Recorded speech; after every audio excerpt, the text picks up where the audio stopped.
Okay, recording. Hey, and then yeah, I'll send you this recording once it's all good to go. Hey everybody, thanks for joining us. We'll start here in just a minute.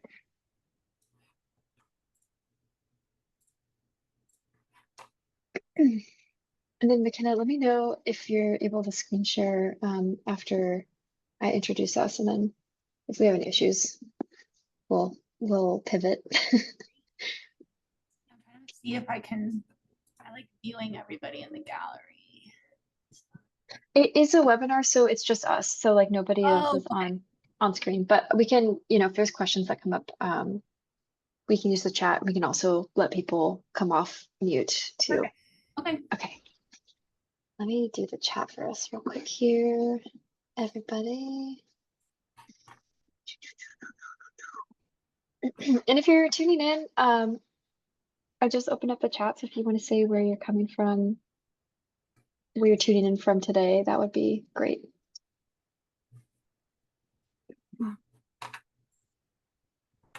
Okay.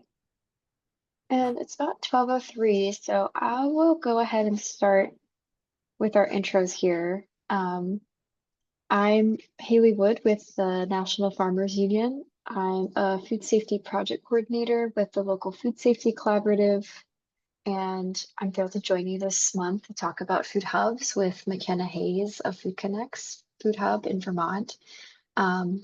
If you've attended a lunch and learn before, they are meant to be informal and informational for the food safety community and growers of anybody who's working with produce. And we're excited to kick off this conversation because food hubs have been a relatively new interest for us at LFSC to kind of talk about and think about ways regulation and aggregation all come into produce growers. So oftentimes with these, we will sometimes let the presenter go through their own material, but I think today we're going to be doing more of a question and answer style, and McKenna's also got us a small presentation that she'll talk to us about Food Connects. So we'll go ahead and get started here in a second. McKenna does the compliance and assistance for Food Hubs and Food Connects, and I'll let her give her a small introduction, and then we'll kind of get into the nitty-gritty of Food Hub stuff. But McKenna, thanks for joining us today. Do you want to give us an intro, just a small little background about your work that you do and how you got into it? Yeah. Hi, everyone. My name is McKenna. Like you've heard, I work at the Food Connects Food Hub. We're based in Brattleboro, Vermont, in the very southern end of the state. And I wear lots of hats here at Food Connects, but the one that's going to be the main focus for today is I do all of the regulatory compliance and technical assistance for the Food Connects Food Hub. But I also work with food hubs across the country on their compliance and regulatory framework to make sure our food hub supply chain is in compliance and safe and all those fun things. And then that also trickles down into working with the growers and food producers as food hubs verify their supply chains. So I'm really excited to talk to you all today. I'd love to, if folks feel open to dropping where you're coming in from into the chat, it's just nice to look at that and see where we're at. And then, yeah, Haley just posed this quick poll. I love getting a sense from the group. What's your relationship to food hubs? Are you working at a food hub? Do you provide technical assistance to food hubs? Are you selling food to or through a food hub? And then other. And if you're none of those things, also okay. Don't have to fill it out. It's just nice to kind of get a temperature of the group and helps me just like think about how I'm going to present certain topics. I think is this poll live? Yeah, it is live. Okay. And I don't know if you can see the results of it, but we've got that one person who's doing food hubs, and then most of our other viewers are in the other category. Okay. Anyone feel like dropping what those others are into the chat? Yeah. Yeah, I think if you feel comfortable sharing, let us know, if you have a relationship to Food Hub or you don't and you're entirely different in the food world, let us know. Great. And then he'll just maybe keep us posted as anything else comes in. I'm gonna Sure. exit the poll, so I won't be able to see it anymore. Cool. Yeah, so we're gonna talk a little bit about what a food hub is today, and then really focus on those intersections where food hubs and growers work together and align, and how the regulations of both those areas intertwine too. And yeah, some people looking to, oh, creating a food hub. Yeah, that's great. Okay, so I'm gonna share my screen and let's see, I got a short little PowerPoint here. Can you share this? Can you see the screen okay? Yeah, looks great. Okay, awesome. So yeah, Food Connects, healthy families, thriving farms, connected communities. And Haley, you're recording, right? Yep, this is recorded. Mhm. Okay. So I'm going to start by just stepping back and showing what a definition of a food hub is. So these are two common definitions. One's from straight from the USDA and one is from a bunch of different studies. These are just two commonly cited definitions. So a business or organization that actively manages the aggregation, distribution, marketing of source identified food products, primarily from local regional producers to strengthen their ability to satisfy wholesale, retail, institutional demand.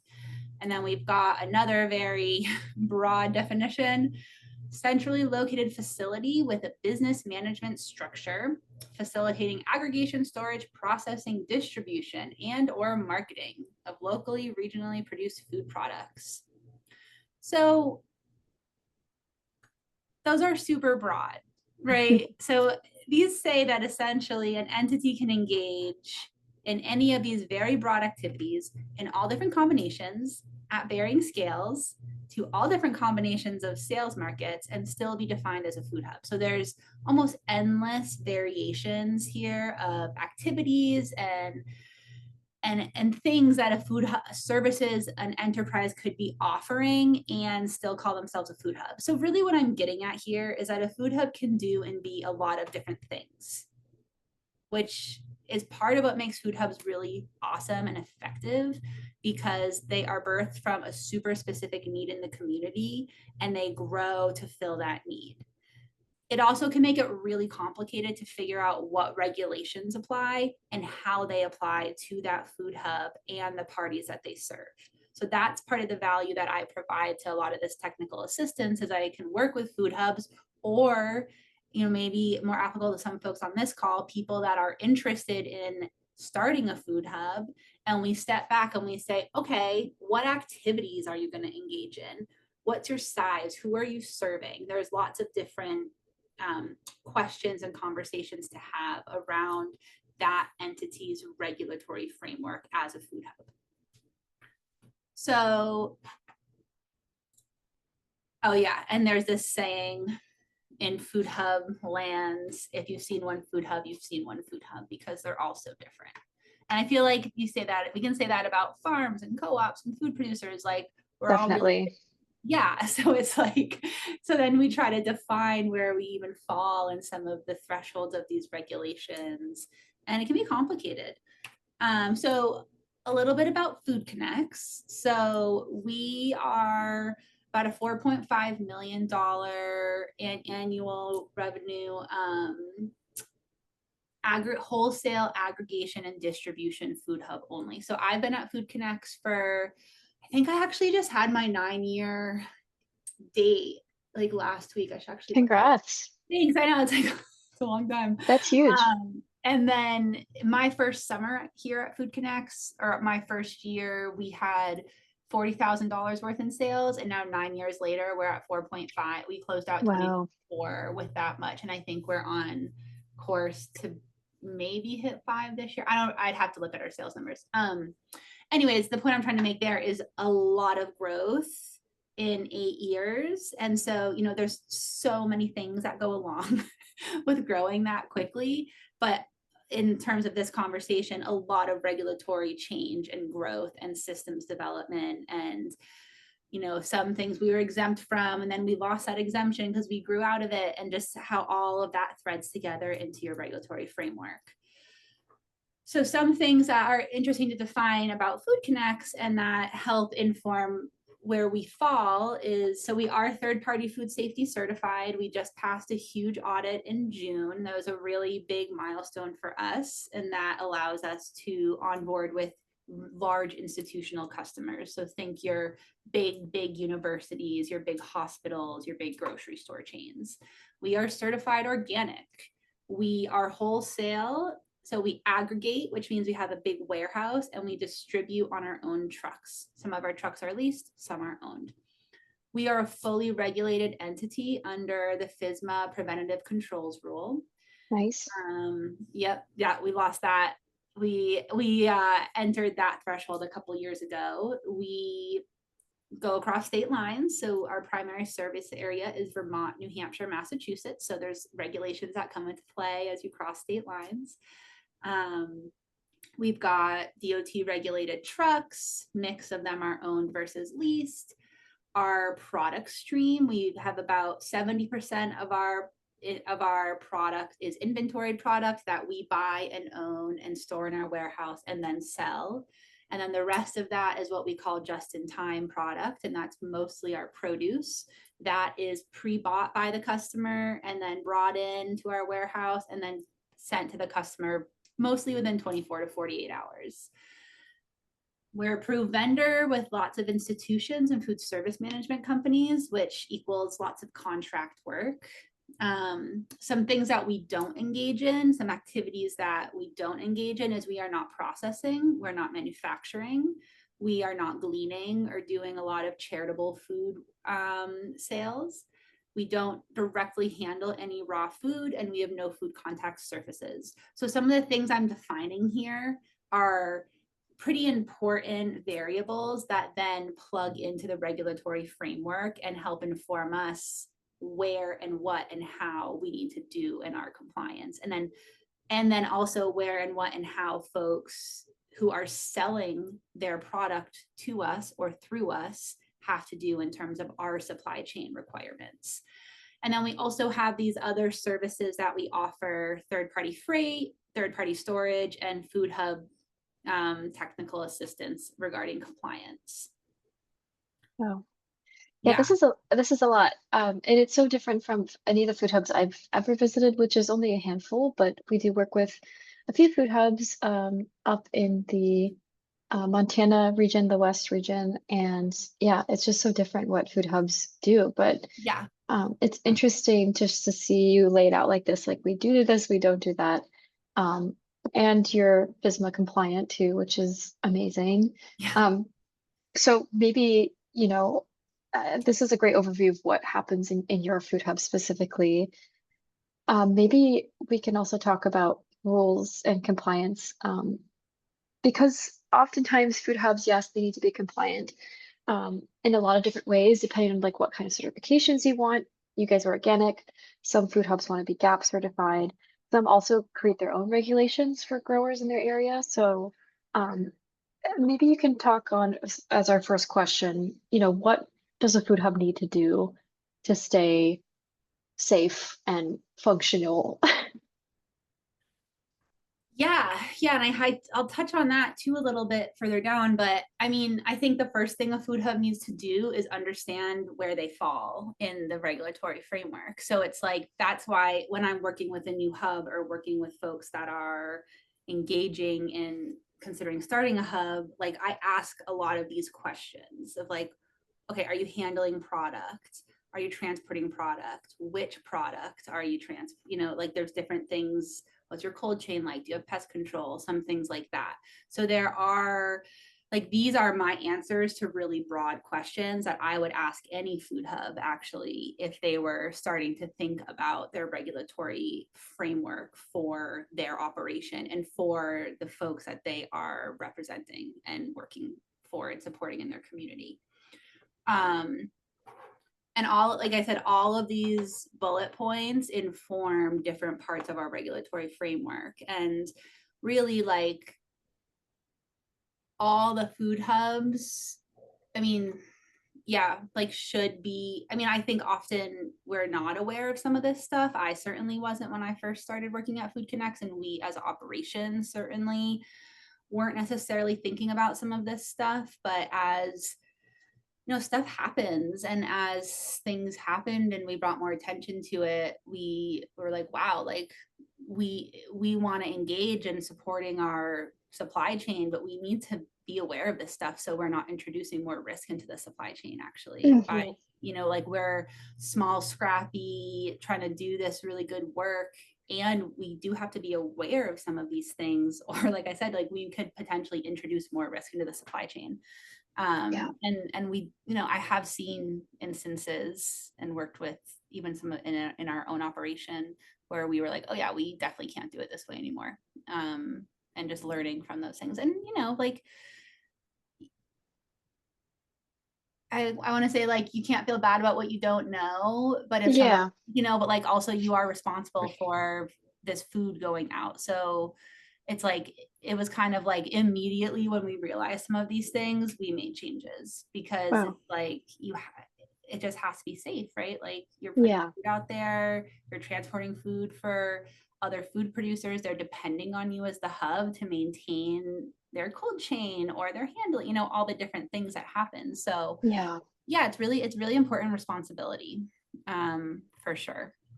So I try to How do think about you, it like that. yeah, it seems like, I mean, food safety is always about continuous improvement. And yes, it's sometimes you don't always see those blind spots, which is why I Yes. think it's always great to strive for doing the best you can with the knowledge you know and changing it as it happens. Is it quite hard, would you say, to change regulations because you're on such like a big scale, or it What do seems you like it seems like you've weathered considerations where it's like, oh, we're doing this, we actually need to do that. What does that like look like in practice? Does it take a lot of Yeah. consensus? Like, is it a slow process? I mean, it depends on what the issue is. I Sure. definitely wish that we had been more aware of this stuff when we were smaller, because it's a lot Yeah. easier to make these changes from the beginning.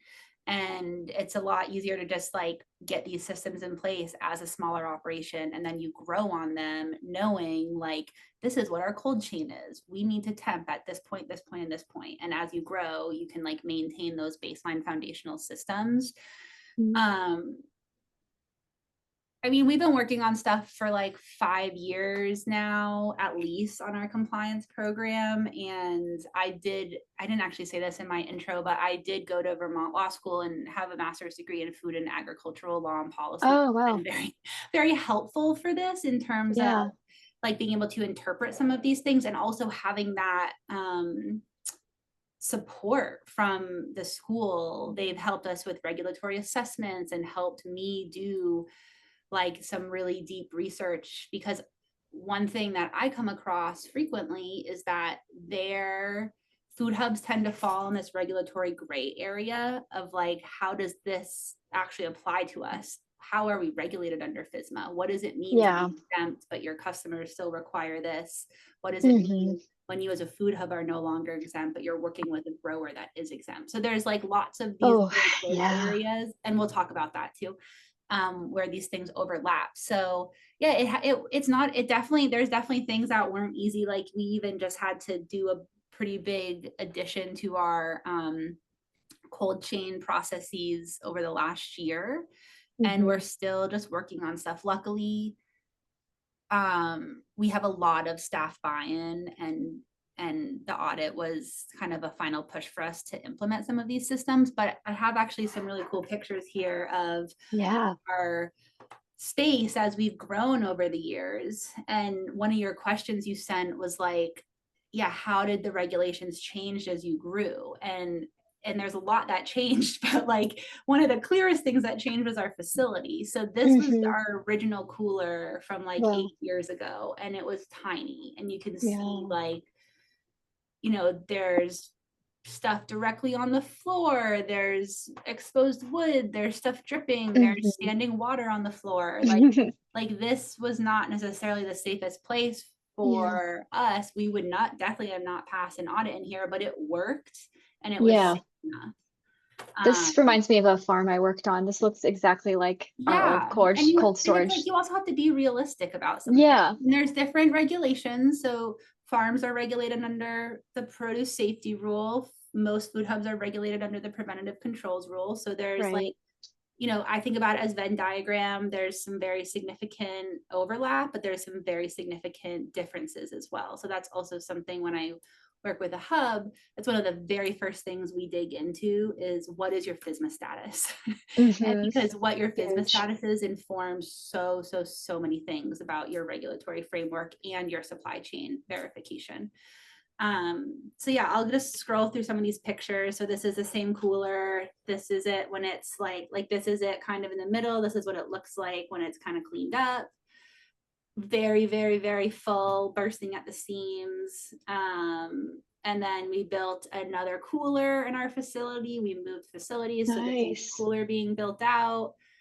This is it when it was done. Oof, that looks amazing. Yeah, and it's been through lots of, I mean, this is from like, I should add dates to these pictures actually. This was from a couple of years ago.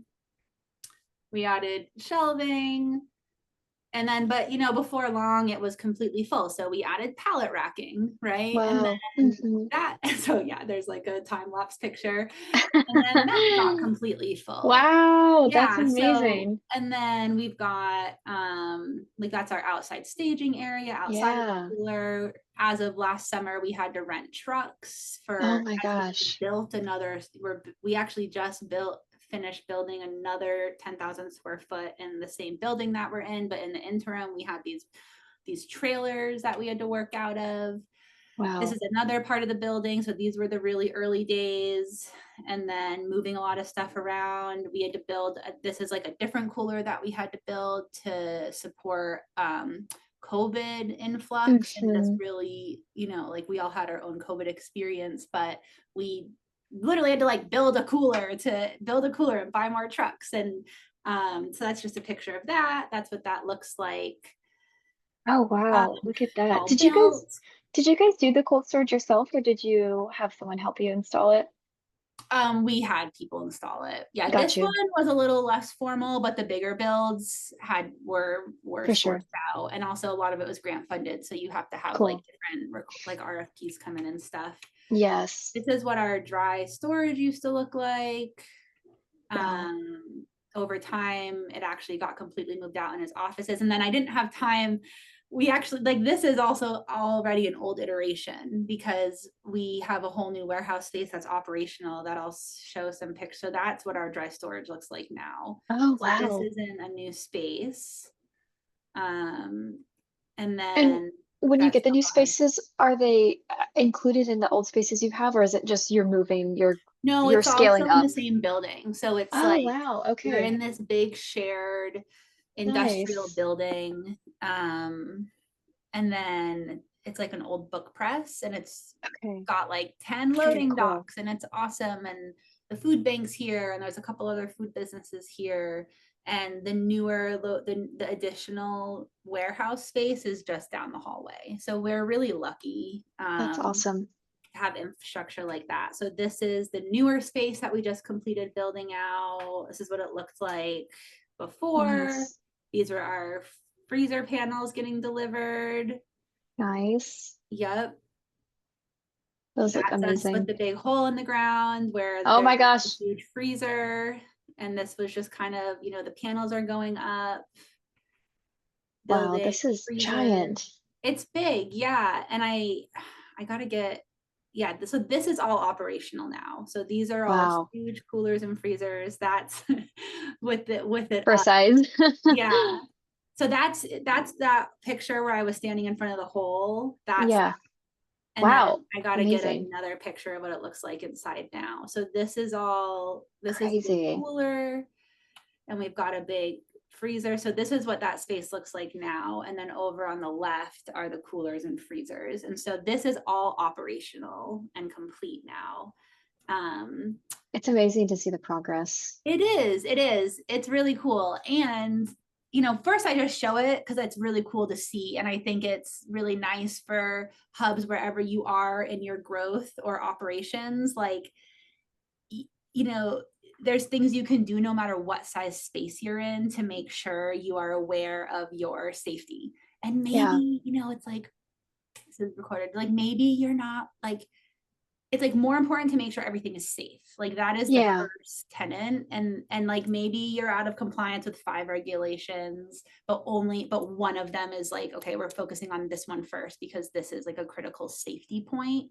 And so like Sure. thinking about that in your space, like, yeah, maybe your space has a little exposed wood, but is it still safe? And like, what's the risk factor? So I don't know who's on this call. Maybe you're not liking when I say that, but I also think it's like, as a food hub operator for almost 10 years, like there's also this like space between the operation, the regulation, and this like realistic Oh yeah. implementation and our work towards compliance.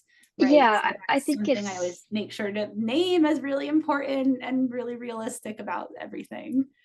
especially because we work with so many farmers, we try to emphasize like you don't need to break the bank to be safe. There's a lot of Yes. different configurations There's so to, many simple solutions to things. yes, and it doesn't have to be perfect. It doesn't have to be the most expensive or the newest. Like oftentimes you can do a lot of good with things you have. Yeah. Obviously, it's different if you're much bigger in scale than like maybe a few acre farm that is trying to wash and pack safely. But it's flexible, and that's the thing about food safety. It's like you said, the core tenet is like be as safe as you can, work with what you have. Um, Yeah. so I'm glad you brought that up. And Yeah. And just like you need to be aware of the things, like where are your risk points and what are you doing around those? definitely. Somebody had asked too, this might be relevant, maybe for later too, you can decide, but somebody had a question about just like the scale of your operations. Do you want to wait to do that or can we ask Yeah, now? so we're so in terms of scale, in terms of numbers, or I They mean, asked specifically how many trucks do you have in like your fleet, or do you deal with, how many employees work at Food Connect? oh, How many sure. producers do you work with? How many customers, things like that. Yeah, I could I can't see the chat right now, so that's good if you keep an eye on it. So yeah, so the food hub has about 20 employees right now. They're not all full-time. We have a lot of part-time drivers, some part-time warehouse employees. We're probably, I'd say if we were to put everyone's hours together, we're probably at about 15 full-time hour buckets, but that's Okay. spread out across like 22 employees. Yeah. We have 5 trucks right now. And we're actually, I think, in the process of getting another one for next year. So we have one van, and then we have one, two, three. Actually, we have 6 vehicles total. We have one van and 5 trucks, and the box trucks, we've got a couple different sizes. They span from 16 feet, so 6 pallet spaces to 24 feet, 10 pallet spaces. And then we've got a couple 8 foot I think of it in pallet spaces versus feet. So we've got like Sure. we got a 6 pallet, 8 pallet, 10 pallets.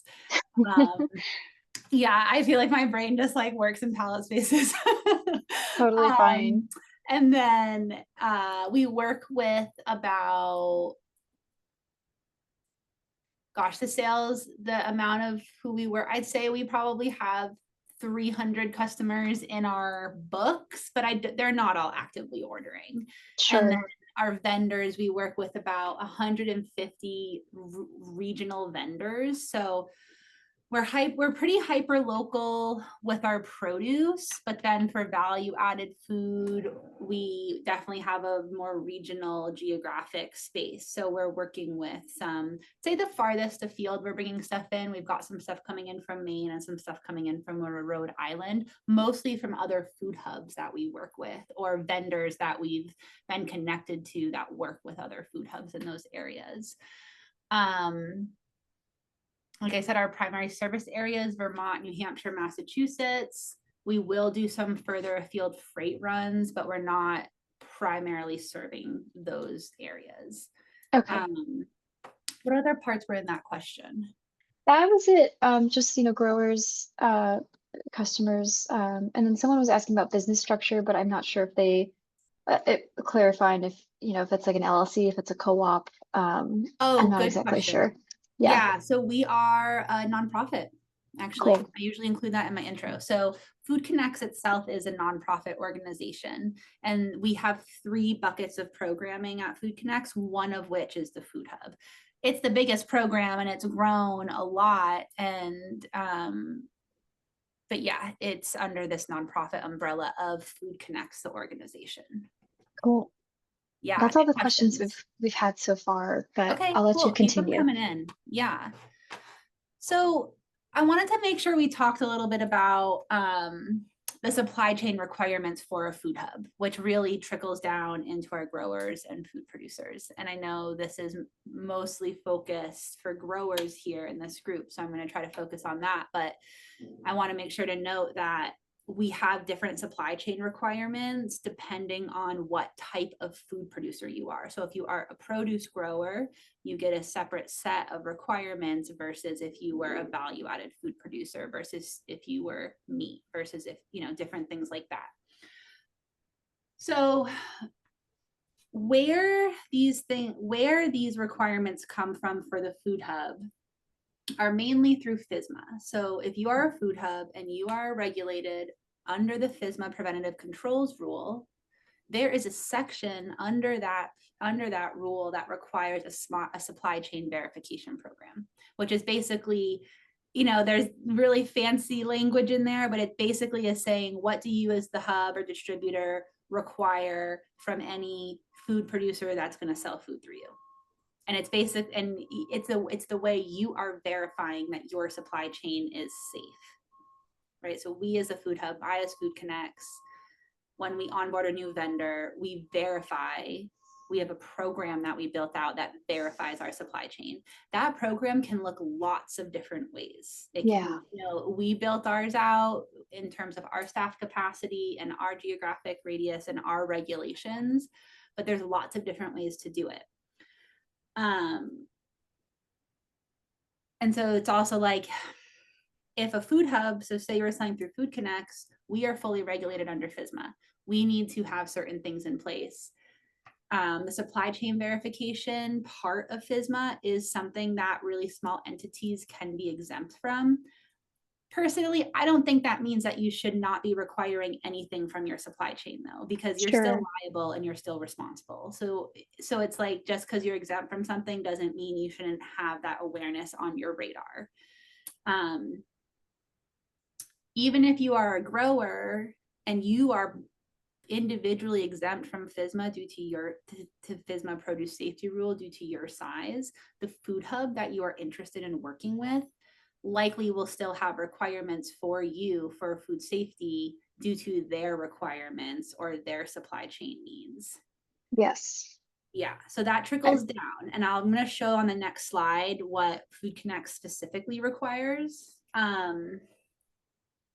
And then on top of that whole thing, like whatever FSMA says, there can be customer specific requirements that can, or insurance specific requirements that can force the food hub or distributor to require certain things across the board.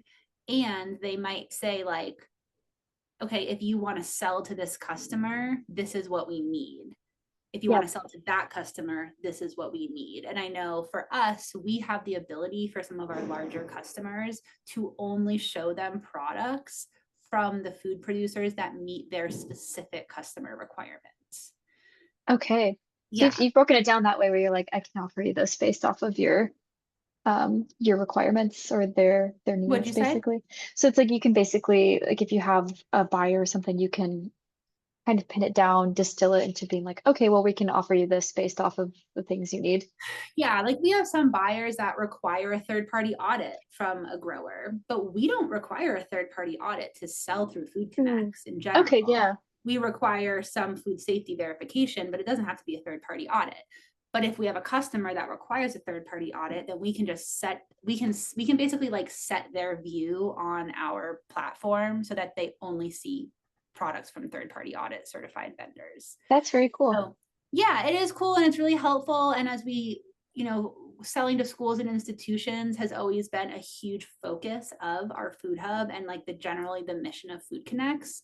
And actually, like our food hub, the first delivery was like a case of apples in the back of a Subaru. You know, it's like, it's always been really focused on school sales. So we even have institutional specific sales people who are like kind of quasi food hub sales and farm to school representation. So yeah, it's always been a really important part of our work to be working with institutions. So we're pretty well accustomed to having to deal with different types of contracts and customer requirements. Also, another really big thing that impacts the supply chain requirements is whether the food hub is selling wholesale or if they're selling into a direct to consumer market. Mhm. And that's something that is always a point of conversation sometimes with vendors who are interested in the wholesale market but haven't sold in the wholesale market yet. Like there are some pretty significant differences between a direct to consumer versus a wholesale market.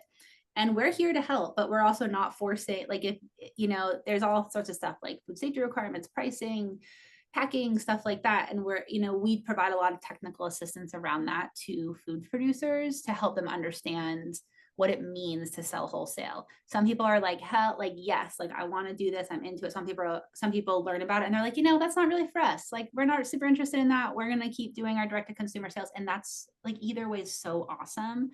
The point of the food hub really should be to serve what the food producers want and need. So then continuing the supply chain stuff.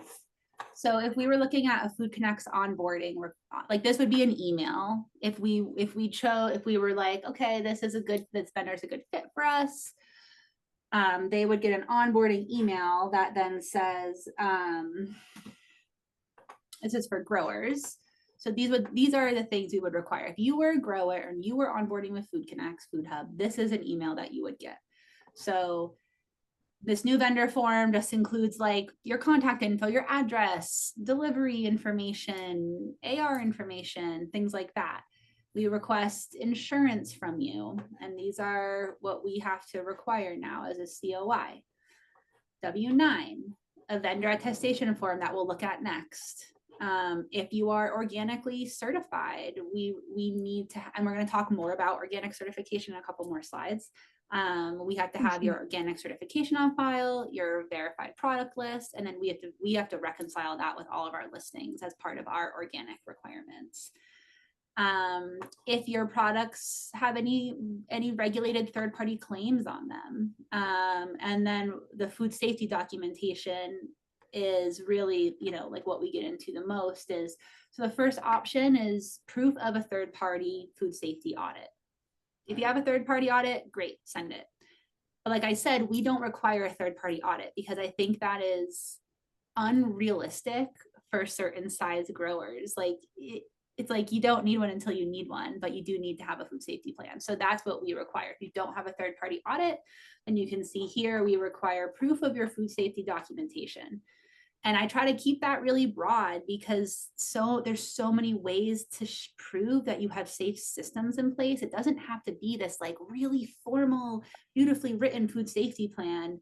Like I take table of contents of your SOPs or your records, your handwritten records. You can send me photos of them. Like I try to be super open to how different that can look in different operations, because my goal is to just verify that you have food safety mechanisms in place and that you follow those mechanisms. I can totally tell if you're like faking your records, and like, so it's kind of like, we like talk about it, and often we'll provide a little bit of technical assistance. Sometimes we have folks come to us that don't have a food safety plan in place, and we work with them on that. And That's great. we really want to help those who want to access the wholesale market to access the wholesale market. And in Vermont, we're really lucky. We have like a state equivalency certification program that's equivalent to a GAP certification. And they're awesome. Like if we are working with a vendor and they don't have some of this stuff in place, then we can send them through this program and they get a lot of support and it's really affordable. So we would require proof of food safety plan and then your water test results for pre and post harvest. And then this list is a little bit different per product type, but essentially it's mostly the same. And then the third part, the food safety documentation, is different a little bit depending on what type of food product you're selling and producing. Every person gets this vendor attestation form. Can you see that I just clicked in? Yes, we can see it. Okay. So this is something we worked on, and this is another part of our verification. And one thing I want to note too is we don't have capacity to do our own on-site inspections. So that's another Okay. way you can verify your supply chain, is like you can create an on-site inspection that meets all the things you need to be checking and then go do that yourself as an organization.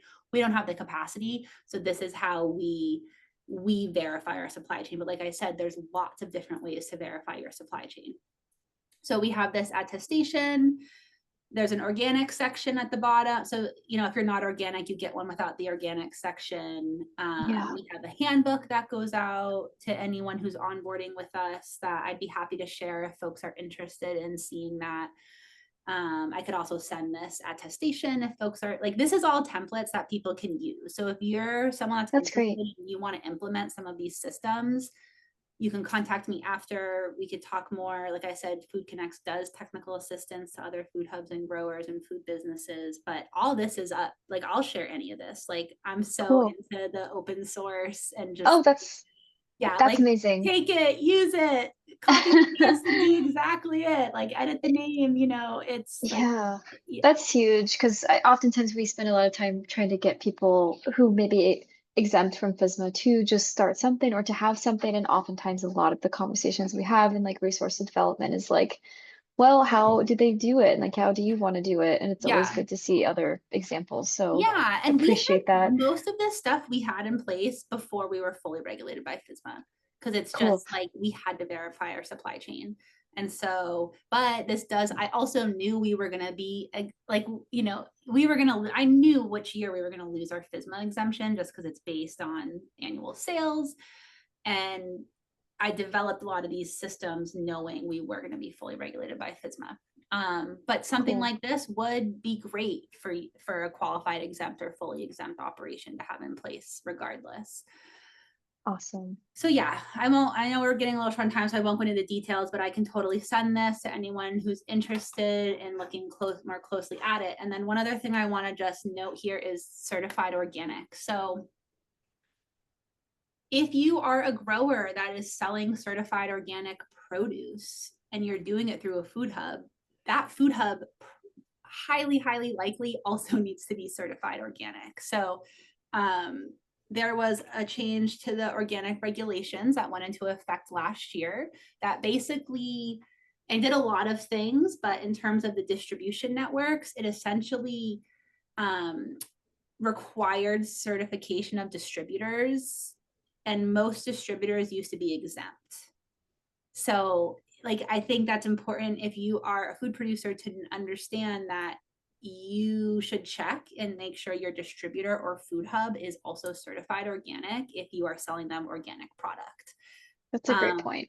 yeah, and like I know, and so this just went into effect. There's a lot of support and funding out there getting food hubs certified, getting distributors certified, and there's very, very minimal exemptions. So I'm not like 100% saying that they all need to be certified because I don't know, the details enough to say that. But that's part of what changed about this new regulation is most of the exemptions for distributors got removed, which it makes sense, Well, right? Like, why should the distributor not handle this organic product in the same, so like the two, like it was a huge project for us, and yeah. it totally made sense about why. Not to be like, scary about anything, but like if you are using a non-certified distributor or food hub, and they should be, kind of, there's like, again, there's exemptions, there's details. If it's something you're concerned or interested in learning more, contact me after. I could talk about the details with you and we could look at things more specifically with the variables to see how it all falls. But there's a chance that if you are, especially if you're selling produce or something that's not in tamper sealed packaging, and you're using a non-certified food hub, your product could technically lose its certification by Wow. going through a non-certified distributor. So just like, I feel Wow. like that's a really important piece of information. Like, you as a Huge. food producer are doing so much work to get your certification, maintain this stuff, and now understanding that the whole supply chain through distribution is also supposed to be inspected and certified, or they can cause your product to lose its certification. It's not 100% that it will happen. It's not Yeah. super, like, this is not, I'm not trying to be like scary, but Oh yeah. it's an important thing to know, that it could happen. It could be a risk, and I would It's a recommend risk. Yeah. yeah, it's a risk. And I would recommend talking to me if you have more questions, or talking to, if you work with a food hub, talk to them about it. See if they're certified, see if they need to be. Honestly, some of this was so poorly communicated out, especially to food hubs, that sometimes people don't even know that it's a thing. Definitely. And so, like, that's where I'm saying, like, some of it's just these educational pieces where we're like, oh, I didn't even know that applied to me. I'm going to work on that for next year. And like, it's just about this constant improvement. And that luckily there is a lot of funding right now for transition to organic. So there's this Yeah. transition to organic partnership program. I mean, I'm talking about it for food hubs, but it's also open to growers and food producers. If you're someone who's thinking about transitioning, there's a bunch of resources out there, but specifically for food hubs, there's a lot of resources out there and support to get you as the hub distributor or hub enterprise inspected and certified. So I'm just putting that in there. If you're a hub and you want to talk about it more, if you are a grower and you want to think about your hub and like understand if they're certified, you can, again, have them talk to me. We can look at some top materials. There's a lot of good resources. And there's quite a bit of funding still available to help get your hub, or, you know, if you're a grower, again, get you some funding to work on that. And you would be, I'm a mentor for TOPS. We get assigned to different food hubs to help them with their certification and just understand the framework that they're within. So, okay, I just wanted to make sure. I feel like that's an important new thing for food producers to understand about working with food hubs, that sometimes food hubs don't actually understand yet either. I think that's my last slide, which Yeah. is good because leaves us about 15 minutes for questions. Yeah. Yeah, Thank you for going through that. I think it's really important to include these points at the end, especially for people who work with growers or are growers, that there is a lot to consider when selling or working with an aggregate, because, when it comes to certifications and making sure you're playing by the book, sometimes yes. those are more emphasized when you step off the farm and you're not just dealing with, picking and washing the food. It's going to now be distributed. Yeah. So I encourage anybody who's got questions to leave them in the chat or to answer Q&A. And I've got a few questions that I'd like to wrap up with, maybe just one, and we'll see. I want to get to some audience questions here too. But McKenna, I'm just curious, maybe you can answer what some of the advantages are to food hubs over other direct-to-consumer models, in your opinion.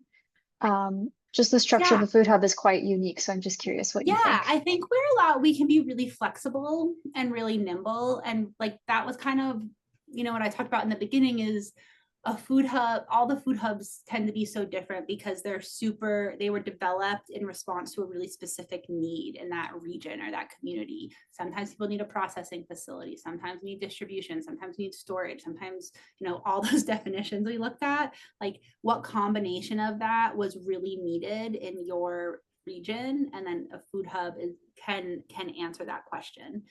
And so it's, like, I think they provide really specific services. I think a food hub should exist to respond to a need and be able to be flexible around those needs. And it can really make things easier for you. It can expand your market access. It can help you formalize, professionalize, get technical assistance. It's hard to pinpoint one answer because it really depends on Yeah, what activities that food hub does. But and I think, in terms of Food Connects, we're a like I said, I keep saying this, we're a distributor. So we've got really short supply chains. We get as much money back to the food producer as possible.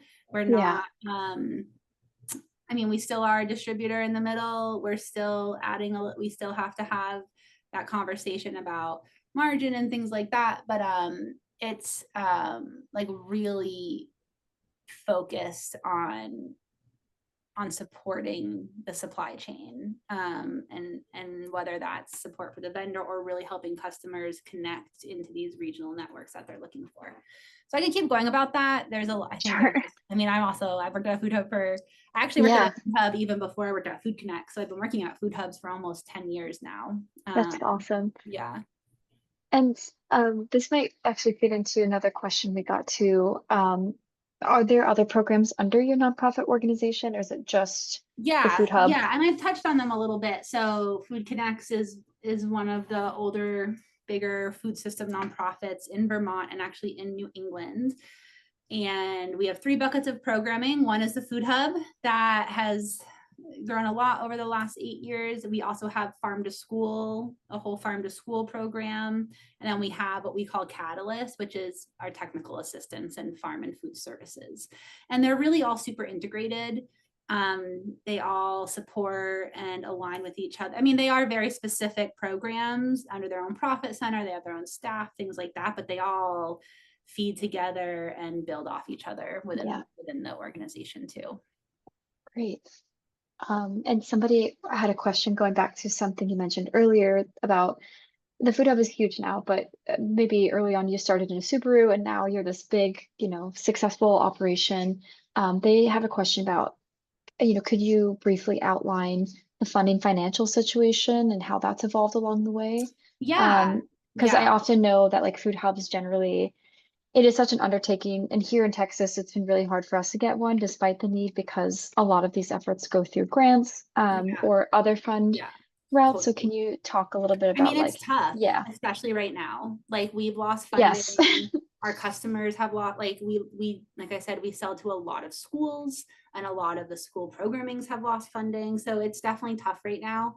Um, and as we've grown, so we've always been about 10% grant funded of our budget. But when your budget is at this big, that 10% is a lot bigger of a number to fundraise for. So it's hard. Like we're definitely at this place in Food Connects where we are looking at operations, really looking at efficiencies and things like that, because yeah, we're at a place financially where we really need to focus on some of these things a little bit more. But over the years, we've gotten lots of grants. We got a ton of money during COVID, and we do have some private funders and things like that. But yeah, the Food Hub is not breaking even. for Like sure. it's not breaking even. But I that's pretty forget. typical of most Yeah, food it hubs, is. I'd And say. they say in Food the businesses distribution generally. world, yeah, they say in distribution that, and this might, I mean, like that's what they say. But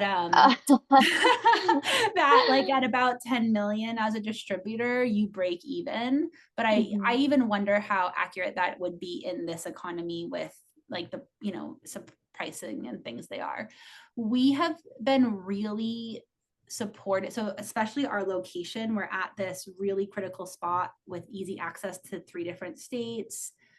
We've broken into the institutional market. We do get a lot of grants, Yeah, and especially infrastructure grants. So that's one thing I've noticed over the years is it seems like not easy, but it's like people want to fund like the sexy new cooler.